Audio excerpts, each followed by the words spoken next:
మీ అందరికీ కూడా ప్రత్యేకమైనటువంటి శుభాలు.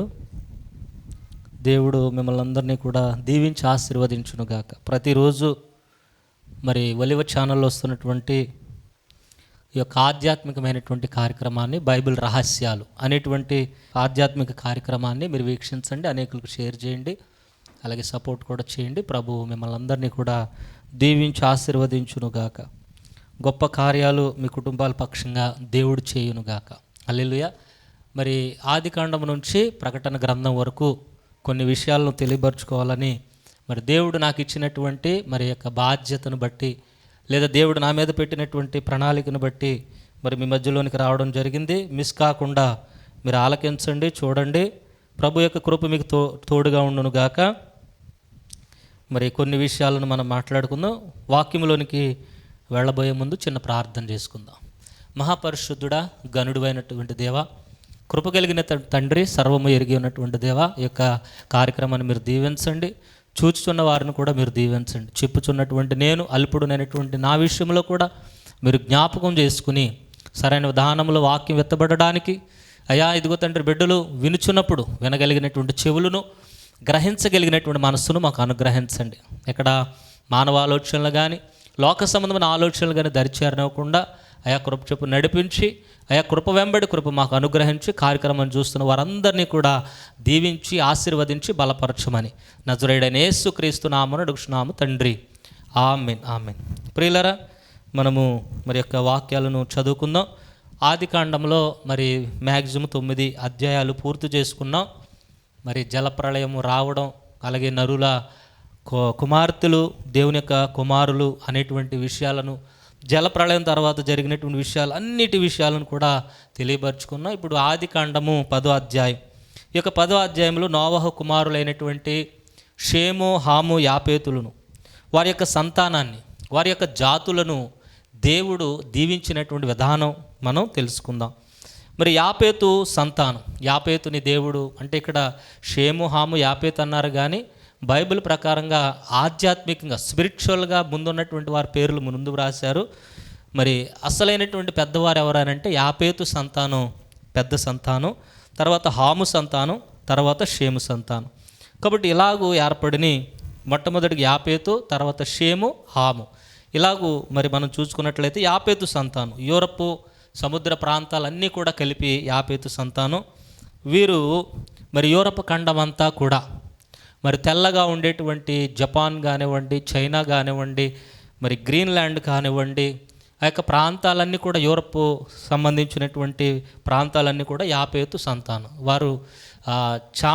వారు తెల్లని చర్మం కలిగినటువంటి వారు అందముగా కనిపించేటువంటి వారు. ఎందుకనంటే మరి గ్రీకులు కూడా వీరు యాపేతు సంతానమే.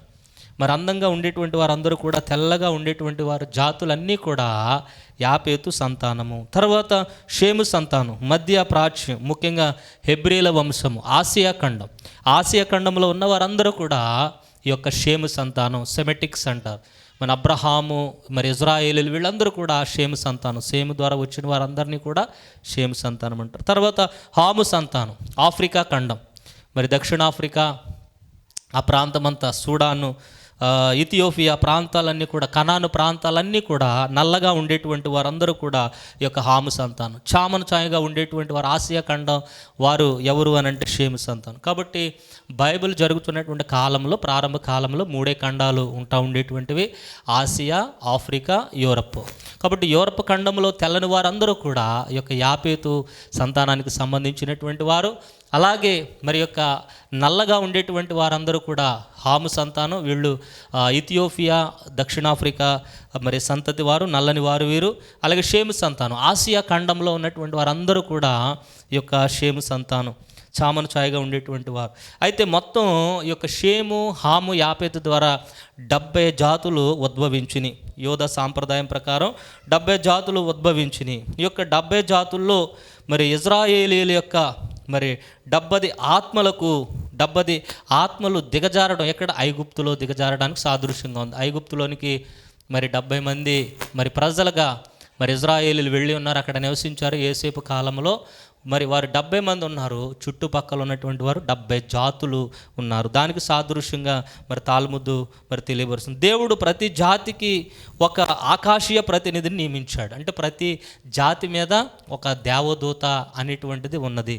ఇప్పుడు కనాను దేశం మీద ఒకటి, అలాగే ఆ పక్క చుట్టూ ఉన్నటువంటి ఐగుప్తు దేశం మీద ఒకటి, మోయాబీల దేశం మీద ఒక దేవదూత, అలాగే ప్రతి దేశానికి ఒక దేవదూత కావలి కాస్తుంది. దేవుడు మరి అలాగూ ఏర్పాటు చేశారు. అంత మాత్రమే కాదు, మరి ఇజ్రాయేలు మరి దేశం మీద మిఖాయేలు దేవదూత ఎప్పుడు కూడా కావలి దూతగా ఉంటుందని కూడా మరి కొన్ని గ్రంథాలు, మరి ఆధ్యాత్మిక గ్రంథాలు, మరి యోధా రబ్బీలు కూడా తెలియబరుస్తూ ఉంటారు. అందుకని యెరూషలేము కోసం ఎక్కువగా ప్రార్థన చేయాలి, ఇజ్రాయేల్ దేశం కోసం ఎక్కువగా ప్రార్థన చేయాలని, యెరూషలేము కొరకు ప్రార్థన చేసిన వారు వర్ధిల్లుతారని కూడా బైబిల్ లేఖనాలు తెలియబరుస్తున్నాయి. హల్లెలూయా. కాబట్టి యొక్క 70 జాతులు 70 ఆధ్యాత్మిక మూల శక్తులకు సాదృశ్యంగా ఉంది. షేము వంశము పరిశుద్ధ మార్గానికి సాదృశ్యంగా ఉంది.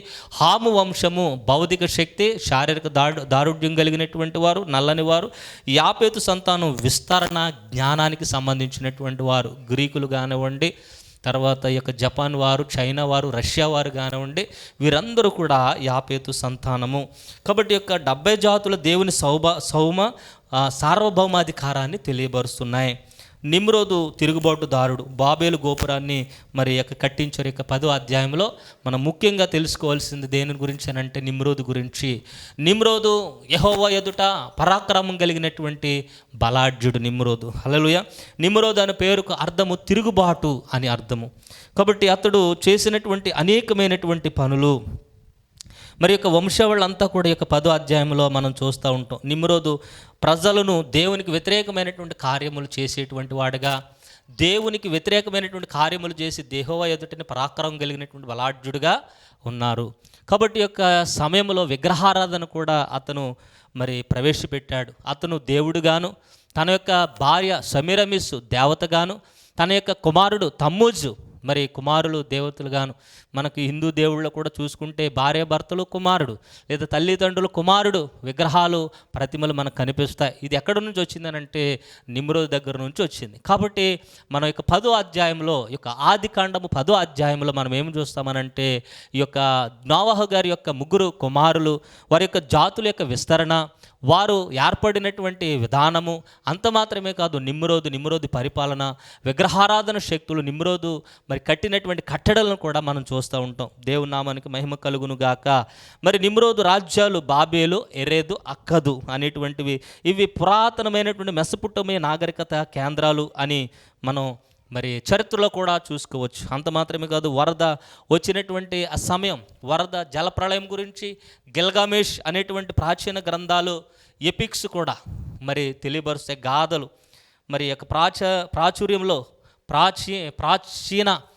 ప్రాచుర్యంలో ఆ మధ్యధర ప్రాంతంలో ఉన్నటువంటి యొక్క ఎపిక్ కథలలో, ఇతిహాసాలలో ఈ యొక్క జలప్రళయం గురించి, నోవహు గురించి, నోవహు కుమారుల గురించి, నిమ్రోదు గురించి కొన్ని చారిత్రకమైనటువంటి ఆధారములు కూడా లభ్యమైనవి. కాబట్టి ఇక్కడ మన 10వ అధ్యాయాన్ని విశ్లేషణ చేసుకుంటే 10వ అధ్యాయం 1వ వచనంలో ప్రళయం తర్వాత మానవుని యొక్క విస్తరణ అనగా, ఇక జలప్రళయంలో 150 దినాల జలప్రళయంలో మరి మానవులందరూ మ్యాక్సిమం మరణించారు. మానవులతో పాటుగా మరి రాక్షసులు, నెఫీలులు అనేటువంటి వారు చనిపోయారు.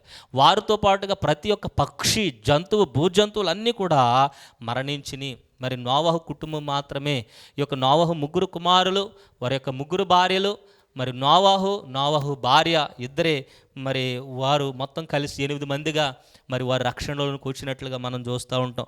అంత మాత్రమే కాదు, ఇక 10వ అధ్యాయం 2 నుంచి 5 వచనాలు మనం చూసుకున్నట్లయితే యాపేతు వంశము అక్కడ వ్రాయబడి ఉన్నది.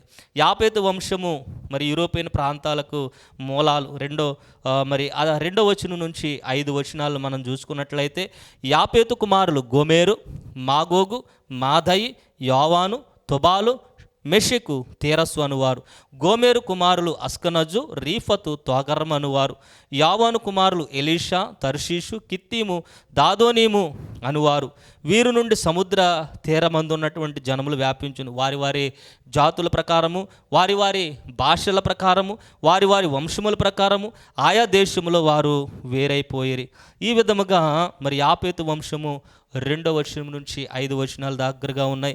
ఇవి సముద్ర ద్వీపాలు, యూరోపియన్ ప్రాంతాల మూలాలకు సంబంధించినటువంటి వారు. తర్వాత 6 నుంచి 20 చూస్తే హాము వంశం. హాము వంశం మనకు కనిపిస్తుంది. అందులో ప్రధానమైనటువంటి వారు మిస్రాయిం. ఈ మిస్రాయిము వంశస్థులే ఈజిప్షియన్గా లేదా ఐగుప్తీయులుగా ఏర్పాటయ్యారు చరిత్రలో. తర్వాత కూషు, కనాను, నిమ్రోదు మొదటి శక్తివంతమైనటువంటి రాజు. ఇక మిస్రాయిము నుంచి ఎవరు వచ్చారనంటే కనాను. ఈ కనాను హామును కన్నారు. కాబట్టి అక్కడ ఉన్నటువంటి విషయాలు మళ్ళీ చూద్దాం. 6వ వచనం నుంచి 6వ వచనం నుంచి మనం చూసినట్లయితే హాము కుమారులు కూషు, మిస్రాయిము, పూతు, కనాను. కూషు కుమారులు షెబా, హవెలా, సబక్తా, రైమా, సబ్తాఖా అనువారు. రైమా కుమారులు షేబా, దదాను అనువారు. కూషు నిమ్రోదును కనెను. ప్రాముఖ్యమైనటువంటి వచనం ఇది. కూషు నిమ్రోదును కనెను. అతడు భూమి మీద పరాక్రమశాలి అయి ఉండుటకు ఆరంభించును. అతడు యెహోవా ఎదుట పరాక్రమం కలిగినటువంటి వేటగాడు. కాబట్టి ఈ యొక్క యెహోవా ఎదుట పరాక్రమం కలిగినటువంటి వేటగాడైన నిమ్రోదు వలె అను లోకోక్తి ఉన్నది. అంత మాత్రమే కాదు, ఈ యొక్క కూషు కుమారులు ఇక్కడ మనం చూసుకున్నట్లయితే ఈ కూషు ఎవరైనంటే హాము కుమారుడు. హాము కుమారుడైనటువంటి కూషు. మరి దక్షిణ ఆఫ్రికా ప్రాంతంలో నల్లని వారందరూ కూడా ఈ కూషు ద్వారా ఏర్పడ్డారు. అంత మాత్రమే కాదు, నిమ్రోదు కట్టినటువంటి బాబేలు, ఎరేకు, అక్కదు, కల్ని అనేటువంటి పట్టణాలను మరి అతను కట్టించాడు. అష్షూరు నుండి మరి బయలు వెళ్ళి నినివే, రహబోతీరు, కాలాహు అనేటువంటి పట్టణాలు. పైన ఉన్నటువంటి రాజ్యాలు ఏమిటి? బాబేలు, ఎరేదు, అక్కదు, కల్ని అనేటువంటి పట్టణములు. అక్కడ మనం 4 చూసినట్లయితే అక్కడ 5, తర్వాత ఇక్కడ 3, మొత్తం 8 పట్టణాలు. నినివే, రెహబోతీరు, కాలాహు అనేటువంటి పట్టణములు, మహాపట్టణాలు మరి నిమ్రోదు కట్టించడం కూడా మనం చూస్తూ ఉంటాం. కాబట్టి ఇక్కడ జరిగినటువంటి విషయాలు ఏమిటంటే హాము వంశం మనం చూస్తున్నాం. తర్వాత 21 నుంచి 31 వరకు చూస్తే షేము వంశం, హెబ్రీల వంశం. ఎబేర్ అనేటువంటి పదము నుంచి హెబ్రీ అనేటువంటి పదం వచ్చింది. ఎబేర్ అనగా నది అవతల ఉన్నటువంటి వారు, అనగా యోర్దాను నది అవతల ఉన్నటువంటి వారు ఈ యొక్క హెబ్రీలు. కాబట్టి 70 జాతులు మరి ఇందులో నుంచి వచ్చిన 3 కుమారులు ఏకదేవుని ద్వారా ఏర్పాటైనటువంటి వంశావళి. అంత మాత్రమే కాదు, ఈ యొక్క నిమ్రోదు విషయంలో మనం చూసుకున్నట్లయితే మరి ఆదాము కాలంలో జరిగినటువంటి ఒక ఇన్సిడెంట్ని మీకు జ్ఞాపకం చేస్తాను. మరి ఆదాము అవ్వలు ఏదైనా తోటలో ఎప్పుడైతే పాపం చేశారో మరి పాపానికి ప్రతీకగా దేవుడు నరబలిని అక్కడ అర్పించారు. జంతు బలిని అర్పించారు. జంతు బలిని అర్పించి వారు మరి అంజూరపు ఆకులు కచ్చడలుగా చేసుకున్నటువంటి ఆ విధానం బట్టి అంజూరపు ఆకులు కాదు, మరి చర్మపు వస్త్రాలను దేవుడు వారికి తయారు చేశారు. ఈ యొక్క చర్మపు వస్త్రాలు మరి గొర్రెలను వధించి మరి చర్మపు వస్త్రాలు తయారు చేశారు.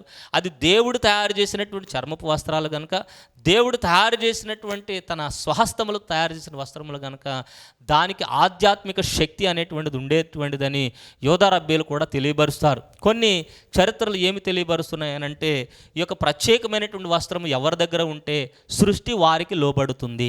ఈ యొక్క ప్రత్యేకమైన వస్త్రము ఎవరి దగ్గర ఉంటే వారు దేవుని కుమారులు అని ఆదామవ్వలకు యొక్క చర్మపు వస్త్రములను దేవుడు తయారు చేసి ఏదేను తోట నుంచి బయటకు పంపించి వేశారు.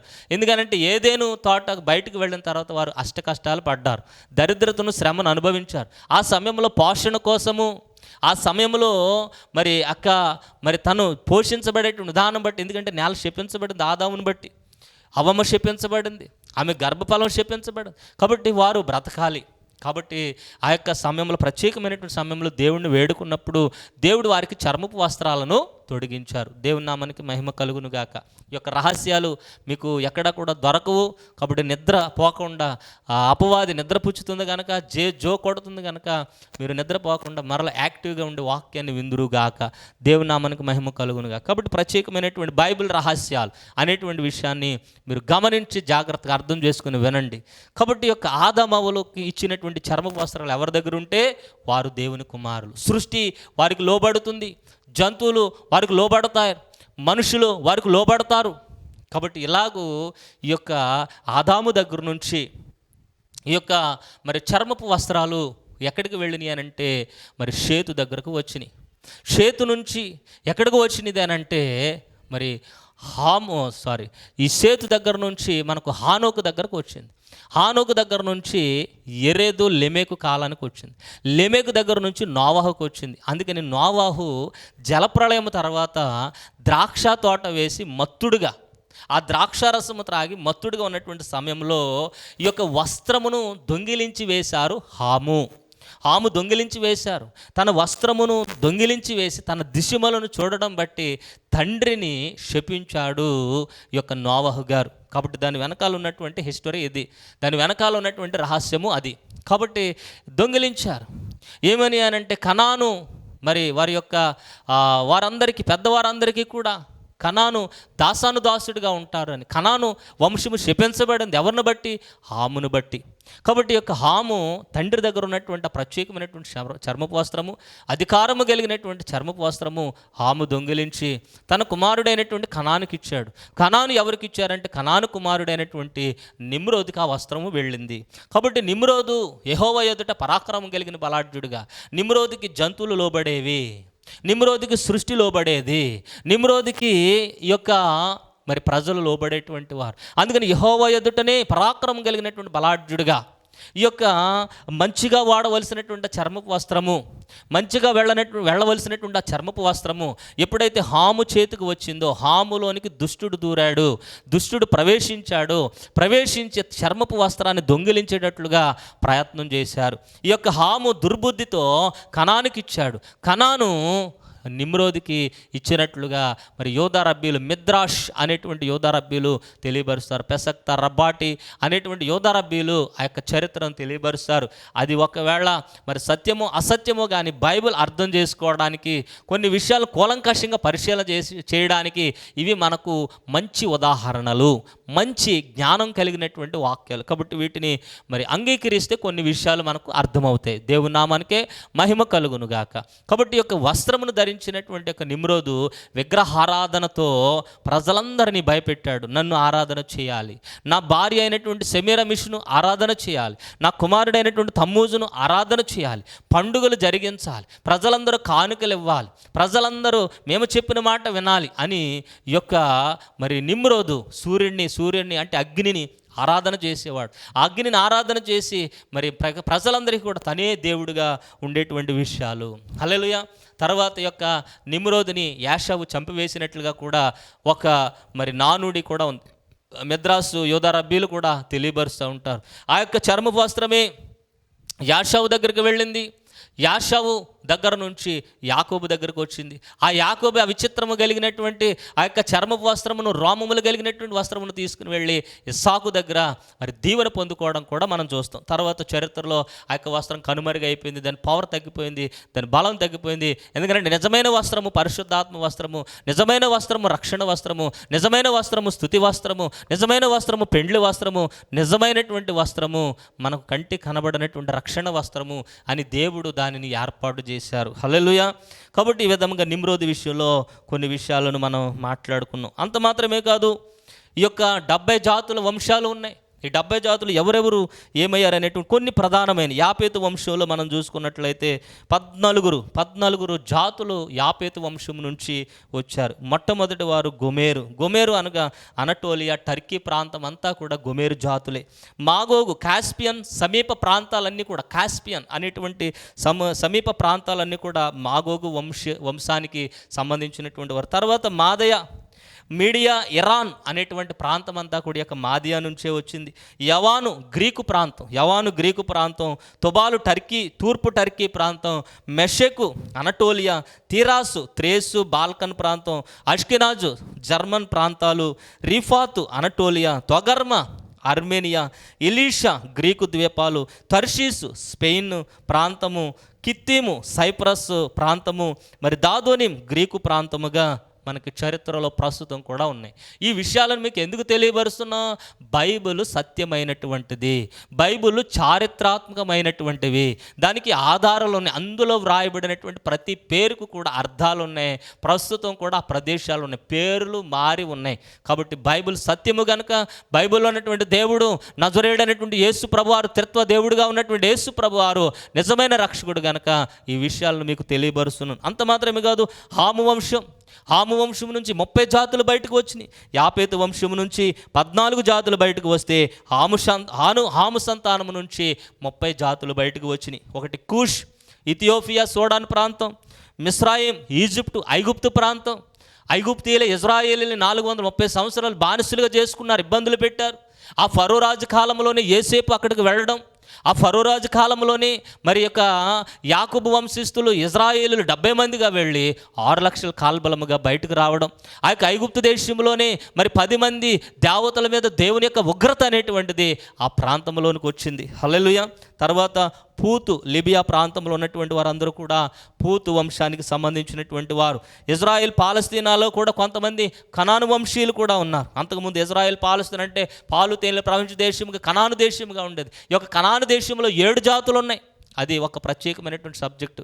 మరి హివ్వీలని, పెరిజీలని, గిర్గాసీలని, యోబిసీలని, మరి అనేకమైనటువంటి 7 జాతులు అక్కడ ఉన్నాయి, కనాను జాతులు. ఇజ్రాయెల్ పాలస్తీనా ముందు అక్కడ లేకముందు కనానీల ప్రాంతంలో ఉన్నాడు. దేవుడు ఆ ప్రాంతమును ఆక్రమించుకోమని ఇజ్రాయేలుకి దేవుడు తెలియపరిచాడు. తర్వాత సెబా, ఆఫ్రికా తూర్పు ప్రాంతంలో సెబా వంశము ద్వారా, హవీలా అరేబియా ప్రాంతం, సబ్తా అరేబియా ప్రాంతం, రామా యమన్ ప్రాంతం, సెబ్తాకా అరేబియా ప్రాంతం, షెబా దక్షిణ అరేబియా, దేదాన్ అరేబియా ప్రాంతం, నిమ్రోద్ బాబేలు ప్రాంతం, లుడియం ఈజిప్టు సమీపం, అనామీం ఉత్తరాఫ్రికా, లెహబీము లిబియా, నఫ్తుహీం ఈజిప్టు, పత్రుషీం పైన ఉన్నటువంటి ఈజిప్టు, కస్లుహీం ఫిలిస్తీన్ల మూలం. ఫిలిస్తీన్లు ఎక్కడ నుంచి వచ్చారు? ఫిలిస్తీన్ల జాతి ఎందుకు ఇజ్రాయేలుకు వ్యతిరేకంగా ఉన్నదనంటే వారు కస్లుహీం, కనాను లేదా హాము సంతానం నుంచి వచ్చినటువంటి వారు కస్లుహీం. కఫ్తోరీం, కరెట్టు అనేటువంటి ప్రాంతం వారు, సీదోను లెబనాన్ ప్రాంతం వారు, హెబ్ హిత్తీయులు. వీళ్ళు హెత్ అంటే హిత్తీయులనే మరి చైనా వాళ్ళనే హిత్తీయులు అని మరి కొంతమంది చరిత్రకారులు కూడా తెలియపరుస్తున్నారు. యోబీసీ యెరూషలేం ప్రాంతంలో ఉన్నటువంటి వారు యోబీసీలు. అమోరీ కనాను దేశంలో ఉన్నటువంటి వారు అమోరీయులు, గిర్గాషీయులు, హివ్వీలు, అర్కీలు, సినీయులు. ఈ సినీయులను, హిత్తీయులను చైనా వాళ్ళని కూడా తెలియపరుస్తుంటారు కొంతమంది. అరువాది సిరియా ప్రాంతం, సమారి, లెబనాన్, హమాతి, సిరియా. తర్వాత షేము వంశం, 26 జాతులు షేము వంశం నుంచి వచ్చినాయి. మనం యాపేతు వంశం చూసాం, హాము వంశం చూసాం, షేము వంశం మనం చూడబోతున్నాం. యాలాము ఇరాన్ ప్రాంతంలో ఉన్నటువంటి కొంతమంది ప్రజలు, ఎలాముకు సంబంధించినటువంటి వారి మూల పురుషుడు ఎలాము. అషూరు, అసిరియా, ఇరాక్ ఉన్నటువంటి ప్రాంతంలో మరి అషూరు. తర్వాత కల్దీలు, అర్పక్షదు. ఆ కల్దీల యొక్క మూల పురుషుడు ఎవరంటే అర్పక్షదు. మరి కల్దీలు మనం ఎక్కడ చూస్తాం? మరి నెబుకద్నెజరు చక్రవర్తి మరి ఎక్కడి నుంచి వచ్చాడంటే యొక్క బబులోను దేశం నుంచి వచ్చాడు. ఈ బబులోని బాబిలే వాళ్ళే కల్దీల భాష మాట్లాడుతూ ఉండేటువంటి వారు దానియేలు కాలంలో కానివ్వండి. మనం చూసుకున్నట్లయితే ఈ యొక్క నెబుకద్నెజరు చక్రవర్తి కల్దీయుడు. అర్పక్షదు, లూదు, అనటోలియా అనేటువంటి ప్రాంతవాసులందరూ కూడా లూదానికి సంబంధించిన వారు. అరాము సిరియా ప్రాంతానికి, ఉజ్జు ఎదోము ప్రాంతం, హుల్లు సిరియా ప్రాంతం, గెతేర్ ఆరాం ప్రాంతం, మాషు సిరియా ప్రాంతం, షెలహు హెబ్రీ వంశంలో కొన్ని జాతులు. షెలహు, ఎబేర్ హెబ్రీలు, పెలేగు విభజన కాలం. పెలేగు కాలంలోనే దేశము ఖండాలుగా భాగాలుగా విభజించబడింది. యొక్తాను అరేబియా ప్రాంతం, అల్మదాదు అరేబియా ప్రాంతం, షెలెఫ్ అరేబియా ప్రాంతం, హజర్మావేత్ యెమెన్ ప్రాంతం, యొరెహో అరేబియా ప్రాంతం, హదోరం అరేబియా ప్రాంతం, ఉజాల్ యెమెన్ ప్రాంతం, దిక్లా అరేబియా ప్రాంతం, వబాల్ అరేబియా ప్రాంతం, అబిమయేల్ అరేబియా ప్రాంతం, షెబా అరేబియా ప్రాంతం, ఓఫీర్ అనగా ఇక్కడ 2 అర్థాలు ఉన్నాయి. అరేబియా ప్రాంతం అని కొంతమంది, ఇండియా ప్రాంతం అని కొంతమంది తెలియపరుస్తూ ఉంటారు. ఎందుకంటే భారతదేశము కూడా పూర్తి భారతదేశం మ్యాప్ చూస్తే అందులో మనకు మరి మధ్య ప్రాంతంలో అరేబియా కలుస్తుంది, పైన మరి ఇక పాకిస్తాన్ కూడా మనకు కలుస్తుంది.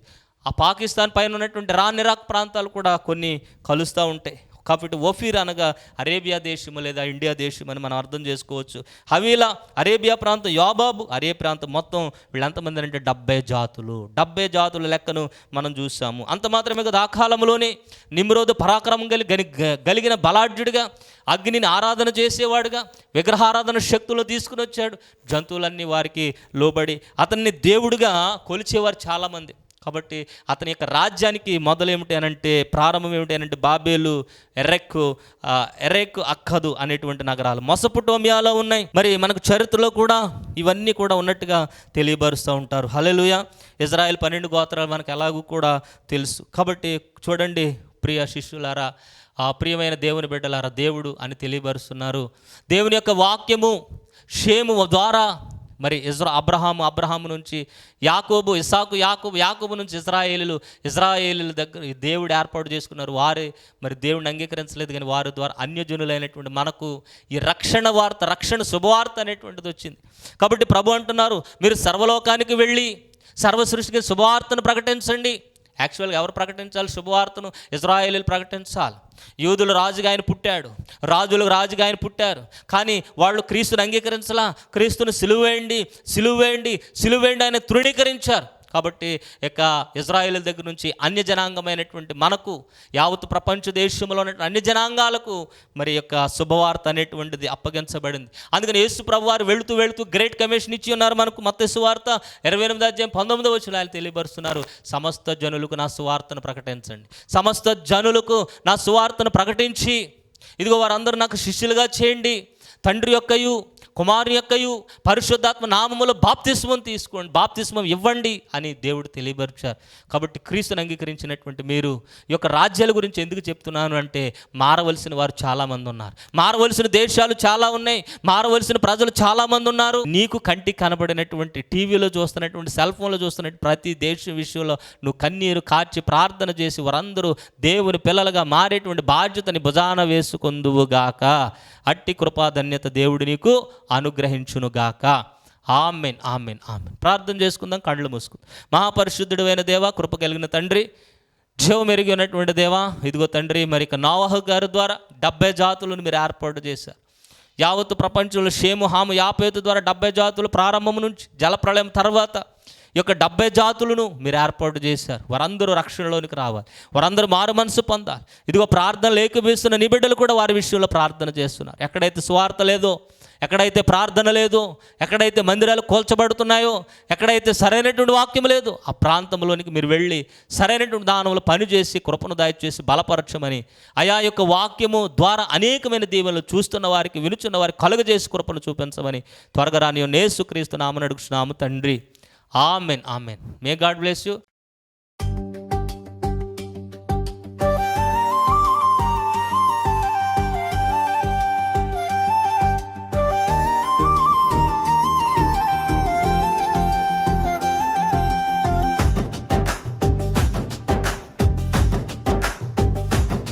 యేసు రక్తమే నా జయం, యేసు రక్తమే నా ధైర్యం, సిలువపై చిందిన అమూల్య రక్తము నన్ను విడిపించిన జీవధారం.